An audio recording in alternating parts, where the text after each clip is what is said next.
안녕하세요. 반갑습니다. 비트코인 뉴스 팡입니다. 자, 오늘 여러분들과 나눌 주제는요, 이오스에 관한 겁니다. 이오스 코인을 분석하고 투자 가치와 전망을 살펴보고 호재에 대해서 이야기를 해보려고 합니다. 이오스에 관심이 있었던 분들, 그리고 이오스가 궁금하신 분들에게 아주 좋은 정보가 될 것으로 예상을 합니다. 기대 많이 해주셔도 좋고요. 좋아요와 구독 그리고 알림 설정 해주시면 정말 감사하겠습니다. 이오스는 지금 현재 많은 관심을 끌고 있는 코인 중에 하나인데 이오스가 무엇인지에 대해서 간단하게 우선 살펴보고 이야기를 나눠보도록 하겠습니다. 이오스는 이제 블록온에서 만든 코인이고요. 2016년에 개발을 했고 지분 증명 방식을 통해서 사용하는 제3세대 암호화폐입니다. 여기서 제 3세대 암호화폐라는 게 궁금하신 분들이 있을 텐데요. 1세대와 2세대 그리고 3세대로 암호화폐가 지금 구분을 하고 있습니다. 1세대 암호화폐라는 건 비트코인이 대표적이고요. 비트코인이 1세대 암호화폐로서 최초에 했던 기능은 통화처럼 서로 거래가 가능한 P2P 거래가 가능하게 만들었던 부분이죠. 그 거래가 가능한 암호화폐로서의 역할이 있었고, 그리고 그 자체적으로 굉장히 센세이션 했던 암호화폐였습니다. 두 번째 2세대 암호화폐는 이더리움이라고 할 수 있는데요. 이더리움의 대표적인 주자가 될 수 있었던 이유는 스마트 컨트랙트입니다. 코인과 코인의 거래, 그러니까 P2P 거래를 넘어서서 그 거래에 계약 기능을 넣은 겁니다. 그래서 자동으로 계약이 이루어지고 그 거래가 나중에 성사되도록 했던 그 기능이 들어갔다는 게 제 2세대 암호화폐로서 이더리움의 기능이었습니다. 이더리움이 나오면서 굉장히 이 코인의 확장에 크게 기여를 했고요. 실제 많은 기능들이 여기에 들어가게 됩니다. 그래서 여러분들이 생각하시는 그 ICO도 가능했던 이유가 이 스마트 컨트랙트가 들어가기 때문에 가능한 이유이기도 하죠. 그래서 이더리움은 그만큼의 큰 가치를 인정받았고요. 많은 사람들이 실제 지금도 이더리움을 사용하고 있습니다. 현재 시가총액으로 2위를 차지하고 있는 이유도 여기에 있기도 합니다. 자, 그리고 제3세대 암호화폐라고 나온 게 이오스이고요. 이것 말고도 뭐 에이다나 뭐 다른 코인들도 3세대를 추구하고 있는데 이 3세대라는 게 정확하게 구분하기가 좀 애매한 시점이기도 합니다. 그런데 좀 더 차별점 그리고 업그레이드된 걸 보자면 이더리움은 느린 처리 속도, 그러니까 처리 속도가 조금 느리다는 것들을 보완하고 이걸 빠르게 처리할 수 있다라고 내세우고 있습니다. 이오스가. 그리고 수수료 문제를 해결했다라는 부분에서 조금 더 다른 부분이죠. 이오스의 확장성 면과 빠른 처리 속도는 굉장히 빠른 확장성을 가져오는데요. 이게 어떤 영향을 미치는지 뒤에서 제가 자세히 설명을 드리도록 하겠습니다. 그리고 위임 지분 증명 방식을 이제 이오스가 사용하는데요. 여기에는 21명의 BP를 뽑고 이 블록 프로듀서들을 뽑습니다. 이 프로듀서들은 실제 블로그 생성하는 역할들을 하게 되고요. 기본적으로 우리가 지금 그 채굴 방식, 그냥 포우 방식이라고 하죠. 채굴 방식은 컴퓨터를 켜놓고 암호를 계속 풀어가는 그 역할들, 컴퓨터가 계속 돌아가면서 계산을 하는 방식이었죠. 그거는 누구나 할 수 있었고 모든 사람들이 컴퓨터만 있으면 그래픽 카드를 통해서든 CPU를 통해서든 그 블록 생성이 가능했습니다. 그런데 이제 포스 방식이 나오면서 지분 증명 방식으로 바뀝니다. 이거는 이제 컴퓨터가 이제 돌아가는 그 계산을 할 필요가 없어지고 보통은 암호화폐를 얼마나 소유하고 있느냐에 따라서 그 지분을 통해서 증명을 하는 방식으로 바뀌게 됩니다. 근데 거기에서 좀 더 달라지는 게 디포스 방식, 위임 주분 증명 방식이고요. 이 위임 주분 증명 방식이라는 건 선정된 몇 명의 그 뭐죠? BP나 이런 사람들, 위원들을 통해서 그 안에서만 지분 증명이 일어나는 겁니다. 그래서 블록 생성이 그 안에서 일어나는 거고요. 이오스 같은 경우는 21개의 BP, 21명의 BP만을 선정을 해서 이건 투표를 통해서 선정이 되고요. 이 선정된 BP들은 블록 생성의 권한이 생기고 그걸 통해서 수익을 얻게 됩니다. 이오스를 보상받게 되는 거죠. 그래서 그 보상을 통해서 계속 지분 증명을 할 수가 있는 거고요. 그만큼 속도가 빨라지는 원인이 여기 있습니다. 그러니까 디포스 방식을 그냥 하는 게 아니고요. 속도를 빠르게 하기 위해서, 처리 속도를 빠르게 하기 위해서 이 방식을 사용하는 겁니다. 그래서 실제 이오스는 처리 속도가 굉장히 빨라지는 강점을 갖게 됩니다. 그리고 이오스의 특징 중에 하나는 1년간의 ICO인데요. 1년간의 ICO를 통해서 굉장히 오랫동안 그 ICO를 진행합니다. 그래서 많이 주목을 받고 관심을 받게 되는 원인도 여기에 있었죠. 그래서 스캠이라는 오해도 받게 됩니다. 실제적으로 너무 오랫동안 ICO만을 진행하고 그 기술 메인넷이 바로 출시가 안 됐기 때문에 스캠이라는 오해도 있었습니다. 사기라고 생각을 했었던 거죠. 그런데 이제 그게 메인넷이 이번에 올해 출시가 되면서 그 오해를 씻게 되었습니다. 자, 이오스의 개발자를 자세히 살펴보자면요. 이오스의 개발자는 댄 라리머입니다. 댄 라리머라는 사람은 굉장히 유명한 사람이고요. 이 업계에서 암호화폐와 블록체인 업계에서 굉장히 유명한 사람이라고 보시면 됩니다. 왜 유명하냐면 비트쉐어즈라는 것들을 거래소를 이제 출시를 했고 그 거래소에 관련된 코인들을 개발을 했습니다. 비트쉐어즈라는 것과 그리고 스티밋 우리 SNS 아시죠? 이 블록체인 기반의 SNS라고 보시면 됩니다. 거기에 글을 작성을 하면 실제 투표를 통해서 스팀이라는 코인을 지급받는 방식으로 굉장히 많은 분들이 거기에 글을 작성을 하고 있습니다. 2016년도에 그 스티밋을 창립을 했고요. 그리고 이오스도 실제 개발을 한 개발자입니다. 굉장히 능력자이기도 하고 다양한 것들을 개발해 본 경험이 있기 때문에 신뢰를 굉장히 많이 얻고 있는 개발자입니다. 자, 비트쉐어즈하고 스티밋을 자세히 보자면요. 비트쉐어즈는 마켓캡이 2,800억 원에 달합니다. 실제 시가총액이 2,800억 원에 달하고요. 그리고 스티밋 같은 경우는 2,400억 원에 달합니다. 코인마켓캡 기준으로 순위를 보자면 32위에 비트쉐어즈가 안착되어 있고요. 스티밋 같은 경우는 코인마켓캡에서 36위를 기록하고 있습니다. 모두 다 30위권 안에 들어갈 정도로 굉장히 그 주목받는 코인들 두 가지를 모두 다 개발한 개발자가 댄 라리머라고 보시면 됩니다. 그 정도로 능력자라고 보시면 되죠.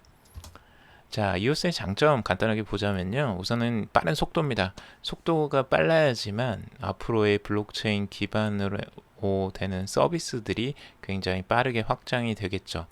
그래서 유저 수는 계속 늘어나는데 사용자는 늘어나는데 그걸 감당할 수 있는 속도가 안 되면 처리 속도가 안 되면 확장이 더 이상 힘듭니다. 그래서 이 빠른 속도가 굉장히 중요한 건데요. 비트코인이 1초에 처리되는 그 건수가 7개, 그러니까 7TPS로 나오고요. 그리고 이더리움이 15TPS, 그리고 우리가 유명하게 알고 있는 리플이 1500TPS입니다. 이오스가 현재까지 3000TPS를 기록했다라고 신문기사상으로 나오고 있습니다. 근데 이오스는 메인넷이 출시하고 나서 굉장히 빠른 속도로 이 처리 속도가 빨라지고 있고요. 앞으로도 더 빨라질 것으로 예상을 하고 있습니다. 그만큼 이오스의 큰 강점이기도 하죠. 그리고 두 번째는 이제 사용자 수수료가 무료라는 건데요. 덱을 이용하는 이용자들이 수수료를 지금까지는 이더리움 기반에서는 덱 이용자들이 수수료를 지불을 해야 됐다는 겁니다. 자, 그런데 이오스는 이 단점을 개선한 거죠. 그래서 이용자들이 수수료를 내지 않고 무료로 이용이 가능하다는 겁니다. 예를 들어서 이런 거예요. 이더리움 기반의 그 백과사전, 블록체인 기반 백과사전이 루너라는 그 서비스가 있고요. 플랫폼이 있고 이오스 기반의 에브리피디아가 있습니다. 두 가지는 똑같은 서비스를 제공하는데요. 여기에 차이점은 루너가 직접적으로 제공하는 이용자들은 글을 작성하고 그 백과사전에 정보를 제공할 수가 있죠. 그런데 글을 작성해서 올리는데 수수료가 듭니다. 희한하게. 그럼 이용자들은 수수료를 부담해야 되는 부담이 있죠. 그래서 글을 작성할 때마다 항상 그 수수료 부담을 안고 작성을 하는 겁니다. 물론 거기에 대한 보상을 받을 수는 있겠죠. 나중에 글을 읽는 사람들이나 그런 걸 통해서. 그런데 이제 에브리피디아는 글을 작성해도 수수료에 대한 부담이 없습니다. 다 무료이기 때문이죠. 이오스 기반이기 때문에 가능한 겁니다. 자, 그래서 이더리움 기반과 이오스 기반의 차이가 여기에서 나는 겁니다. 수수료 차이가. 그래서 많은 사람들, 유저들이 결국에는 수수료가 무료인 이곳으로 몰리지 않겠냐라고 예상을 하는 겁니다. 그리고 실제적으로 이오스의 파트너십도 굉장히 큰 강점 중에 하나인데요. 이오스의 벤처 캐피털들이 굉장히 많이 투자를 했습니다. 실제 에릭 슈미스라고 하는 전 구글 CEO죠. 투마로빗이라는 벤처 캐피털을 창립을 했고 실제 투자를 이오스에 5천만 달러를 투자를 했습니다. 우리 돈으로 약 500억 원에 가까운 돈이죠. 그리고 마이클 노보그라츠도 벤처 캐피털로 굉장히 유명한 사람 중에 한 명입니다. 갤럭시 디지털의 CEO이고요. 3억 2,500만 달러를 합작 투자했습니다. 물론 갤럭시 디지털만 투자한 게 아닌 것 같고요. 여기에 투자 금액만 해도 3,500억 원이죠. 그러니까 이 갤럭시 디지털뿐만 아니라 벤처 캐피털들에서 굉장히 많이 투자가 들어갔다는 겁니다. 어마어마한 자금이죠. 3,500억 원이라는 건 총 4,500억 원이 넘죠. 이 두 개만 합쳐도. 그 정도로 벤처 캐피털들에서 굉장히 많이 투자가 들어갔고요. 이 이외에도 페이팔의 창업자 피터 틸도 그 투자가 들어갔다고 기사가 떴고요. 실제 비트메인 CEO 우지안도 투자를 했다라고 이오스에 투자를 했다라고 합니다. 이 정도로 굉장히 이오스는 많이 주목을 받고 있고 많은 투자자들이 투자가 들어간 프로젝트입니다. 그래서 다양한 기대치가 굉장히 많이 올라가고 있죠. 그리고 이오스의 장점은 확장되고 있는 이 뎁들입니다. 뎁들이 굉장히 많이 늘어나고 있는데요. 현재까지 233개의 뎁이 나왔다고 합니다. 블록체인 아까 소개해드렸던 에브리피디아 같은 경우는 인터넷 백과사전이고요. 그리고 이오스 덱은 탈중앙과 자율조직을 추구하고 있습니다. 그리고 이오스 기반의 포털 서비스 미드원 같은 경우도 있고요. 그리고 이오스 기반의 데이터 거래 플랫폼도 있고 개인 인증 툴도 있습니다. 인증을 할 수 있는 그리고 이오스 기반의 토큰 거래 플랫폼도 나오고 있죠. 굉장히 다양한 뎁들이 많이 나오고 있고요. 실제 233개는 실제 이더리움이 가지고 있는 뎁의 개수 700개와 비교했을 때에는 상대적으로 작지만 이더리움이 가지고 있는 이더리움이 지금까지 2년이 넘는 시간이었죠. 2년, 3년 가까이 뎁을 700개 정도 모았는데 이오스가 지금 메인넷 출시하고 2개월밖에 안 된 기간 만에 233개의 뎁을 출시했다는 건 어마어마하게 빠른 성장 속도입니다.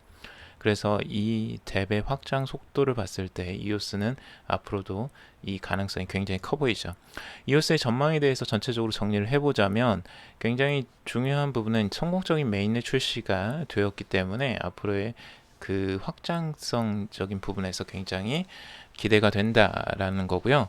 메인넷 출시를 굉장히 걱정을 많이 했었습니다. 실제 이게 메인넷이 출시될 거냐 말 것이냐 그리고 잘 될 것이냐 잘 돌아갈 것이냐에 대한 우려가 있었는데 이걸 말끔하게 해소를 했습니다. 실제 성공적으로 출시를 했기 때문이죠. 그리고 두 번째는 중국 산업정보기술부에서 블록체인 평가지수 1위를 선정했습니다. 지금 3회까지 평가를 했는데요. 벌써 두 번이나 1위를 차지했습니다. 2위는 참고로 이더리움이죠. 자, 그리고 세 번째는 빠르게 향상되는 거래 처리 속도입니다. 이 거래 속도가 굉장히 향상되고 있기 때문에 가장 빠른 거래 속도를 할 것이라고 지금 예상하고 있습니다. 그리고 네 번째에는 글로벌 유수 벤처 캐피털들이 계속 투자를 하고 있다라는 거죠. 어마어마한 자금들이 실제 투자가 되었고요. 아까 말씀드린 것처럼 다섯 번째는 다양한 뎁 개발로 생태계가 확장 중이라는 거 굉장히 좋은 그 긍정적인 부분입니다. 그런데 좀 우려되는 부분들도 봐야 되겠죠. 우리가 우려되는 부분은 너무 좋은 것들이 많지만 우려되는 부분은 이제 중앙화에 대한 우려들이 있습니다. 실제 블라곤에서 이걸 개발을 했었고 블라곤에서는 이오스를 굉장히 많이 보유하고 있습니다. 이미 10% 가까이를 보유하고 있다고 하는데 이 10%는 투표에 굉장히 큰 영향을 미칩니다. 그래서 이것에 대해서 우려를 나타내기도 합니다. 그런데 어떤 코인이든 리플도 그렇고요. 이 중앙화에서 벗어나기는 쉽지 않아 보입니다. 실제 코인을 개발하는 그런 업체들. 실제 비트코인도 채굴이나 이런 쪽에서는 비트메인에서 굉장히 많은 퍼센테이지를 가져가기 때문에 이런 중앙화는 암호화폐의 어떤 공통된 화두이기도 합니다. 그래서 탈중앙화를 추구하면서 나온 코인들이 실제 중앙화가 되어가고 있다는 건 참 좀 안타까운 부분이기도 합니다. 자, 그리고 두 번째는 이오스 뭐 굳이 찾아내자면 너무 과도한 관심입니다. 이오스는 지금까지도 너무나 많은 관심을 갖고 있는데 어, 관심을 거의 주목을 모두 이더리움과 이오스 쪽에서 많이 가져가고 있습니다. 리플이나 다른 코인들 트론도 관심을 많이 받았지만 이오스가 메인넷이 출시하고 난 다음부터 거의 관심을 거의 독차지하다시피 하고 있는 것 같습니다. 그 정도로 관심을 많이 갖고 있다면 투자자들도 많이 몰렸을 거고 그 관심들이 실제 가격에 반영이 되면 너무 좋겠지만 가격 자체에서는 지금 힘을 못 쓰는 상황이 있기도 합니다. 그래서 많이들 걱정하시고 우려하시는 부분도 분명히 있을 것으로 예상이 들고요. 하지만 이오스가 지금 현재까지는 보여주는 것들은 앞으로 확장성 면이나 지금까지 개발하는 것들은 절대 무시할 수 있는 수준이 아닙니다. 굉장히 크게 발전하고 있고 성장하고 있습니다. 무수히 많은 뎁들이 들어가 있고 여기에 많은 사람들 그리고 기업들이 투자가 들어갔다라는 부분이죠. 이런 부분들은 굉장히 긍정적으로 보여지고요. 앞으로 이오스를 공부하시는 분들, 관심을 가지시는 분들, 그리고 투자를 생각하시는 분들은 이것들을 꼭 참고를 하시면 도움이 되실 것으로 보여집니다. 지금까지 저는 이오스를 한번 분석을 해봤습니다. 투자자 관점에서 이오스를 봐봤고요. 여러분들 투자에 참고만 해주시길 바라겠습니다. 이거는 여러분들 투자를 권유하는 방송이 아니고요. 투자를 하시는데 참고하시는 정보를 드리는 방송이라고 꼭 참고해 주시길 바라겠고요. 투자는 여러분들이 신중하게 생각해보고 공부하시고 결단을 내리시길 바라겠습니다. 오늘 방송은 여기까지 마무리하겠습니다. 좋아요와 구독 그리고 알림 설정 해주시면 정말 감사하겠습니다. 앞으로도 유용한 소식들로 또 찾아뵙도록 하겠습니다. 방송 청취해 주셔서 너무나 감사합니다. 방송 마무리하겠습니다.